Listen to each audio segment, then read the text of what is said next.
this one, the examination, the palpation for cervical lymph nodes, What's it for here? the neck. Oh. Yeah, the neck. So it's okay, you can leave that. Okay. We palpate from behind the patient, but before we palpate, when we do inspection, we inspect from front and from the back, so all the way around. So the inspection begins from the front to observe whether there is any obvious swelling in the neck, any obvious asymmetry. So all around you have to watch for any swelling, any asymmetry. Okay, so there's no obvious swelling and no obvious asymmetry. Okay, then I'm going to palpate the lymph nodes in your neck, the cervical lymph nodes.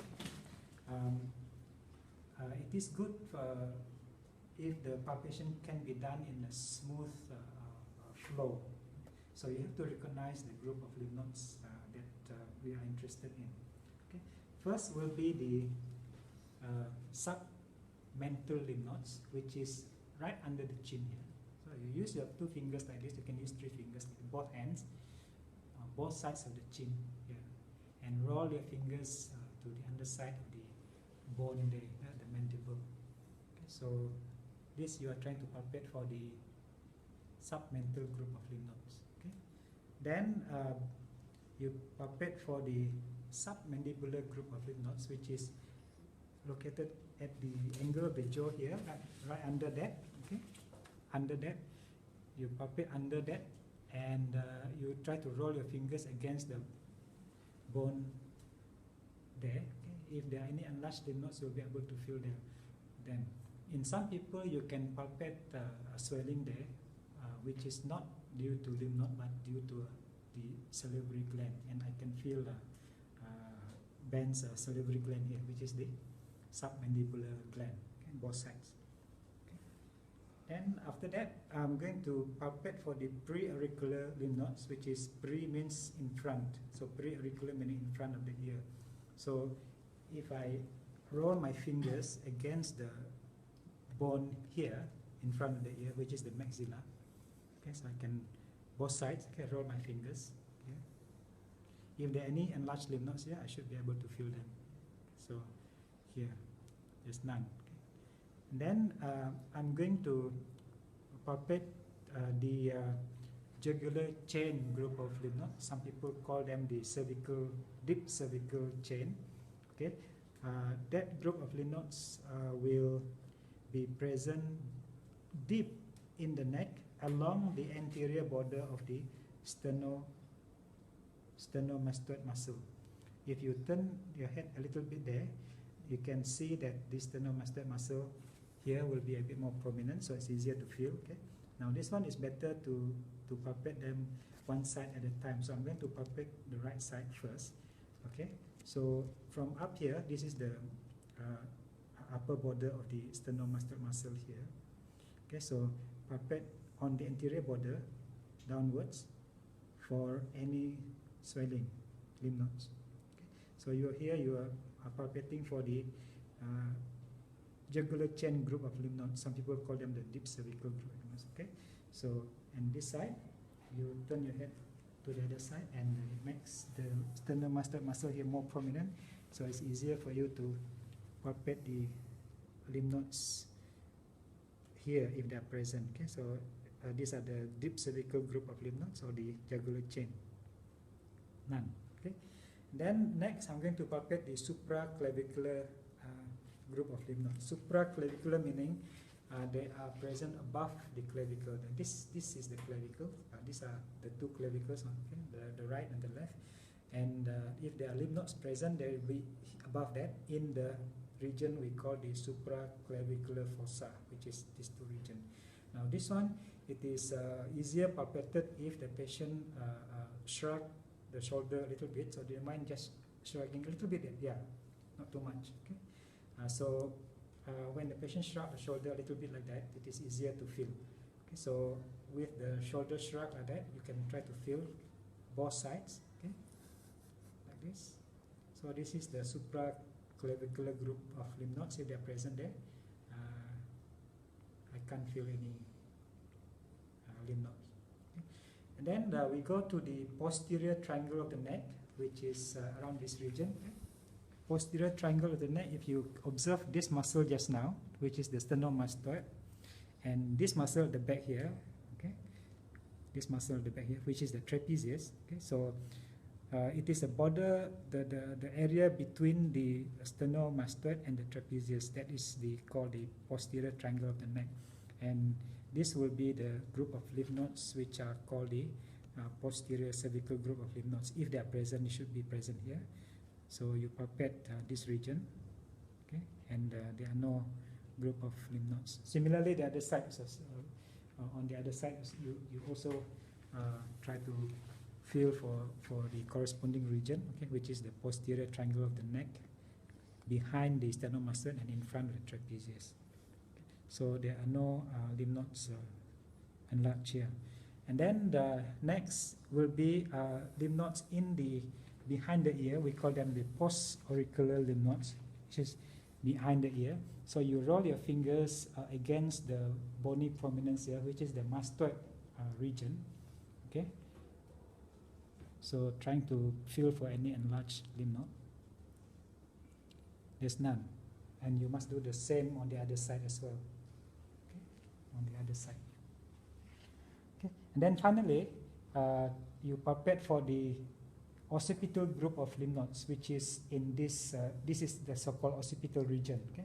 So it's, you feel for both sides in the occipital region, trying to feel whether there's any swelling with both fingers of both hands. Okay, so there's no swelling there. So that completes the examination of the cervical lymph nodes. Okay.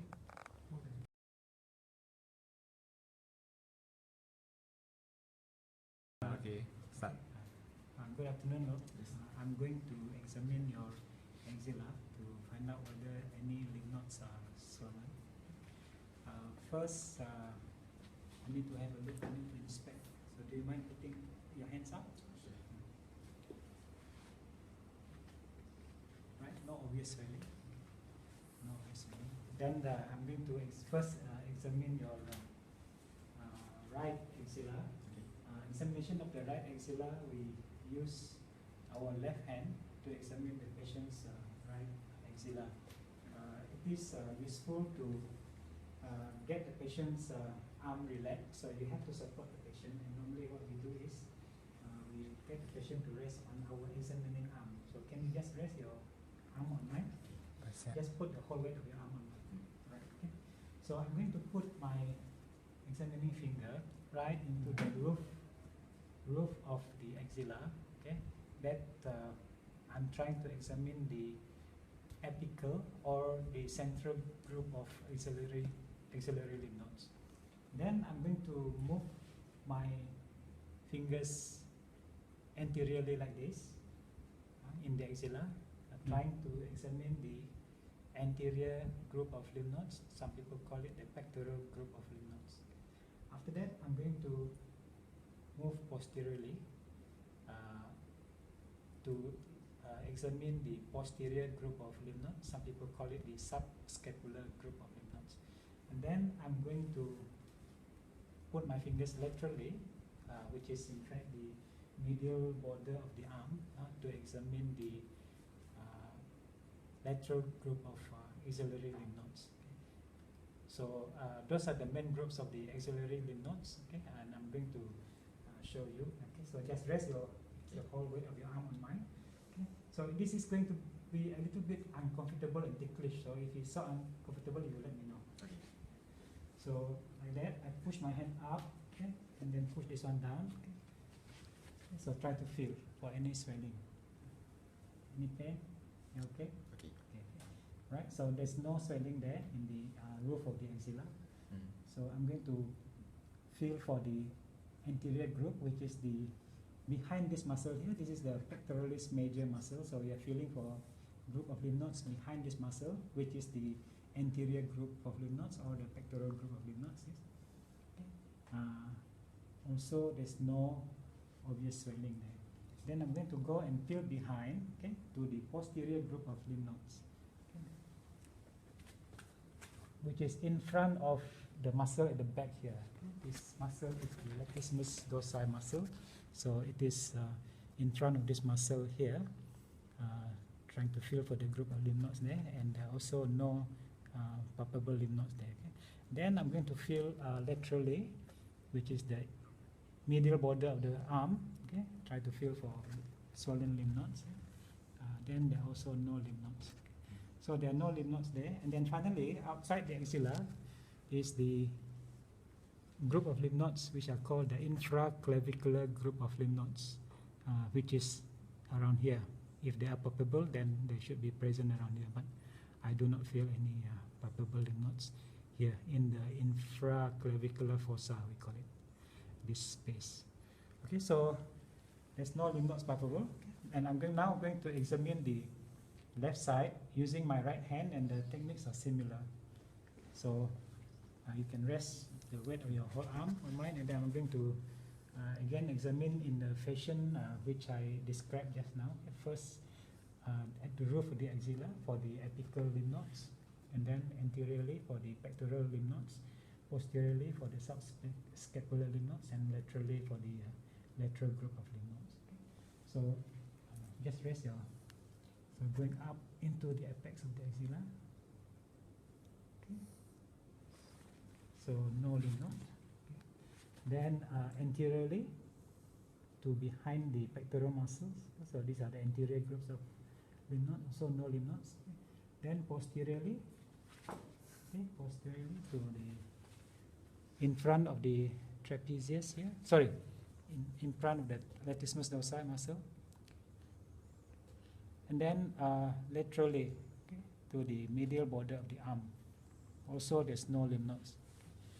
And of course, not forgetting the infraclavicular lymph nodes, which are supposed to be present in the intraclavicular fossa if they are palpable. But there's none here. Okay, so there are no palpable lymph nodes. Okay, you can stop there.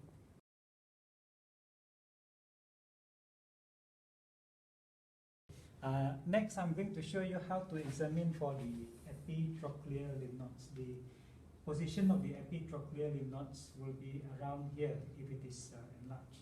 So the correct procedure for examining the epitrochlear lymph nodes is, again, the doctor uses the left hand to examine the patient's right epitrochlear region.